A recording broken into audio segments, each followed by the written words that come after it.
থাকবে, আমি তাদের সাথে 24 ঘন্টা থেকে যতক্ষণ পাশ না করাতে পারি, ততক্ষণ তাকে সংসদে পাঠাতে না পারি, ততক্ষণ মাঠে ময়দানে আপনাদের সাথে থাকবো ইনশাআল্লাহ।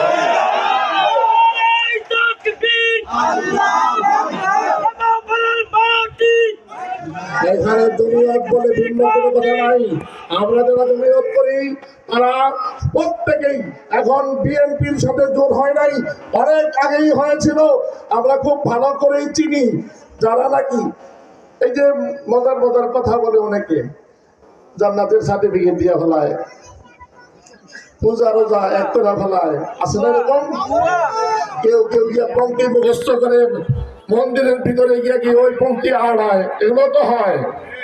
গুলিস্তানের অনেক ব্যবসায়ী, ফল ব্যবসায়ীরা আছে। পাল্লা তো একটা নীতি, এরকম ন্যায় ও ইনসাফের প্রতীক, কথা ঠিক কিনা? কিন্তু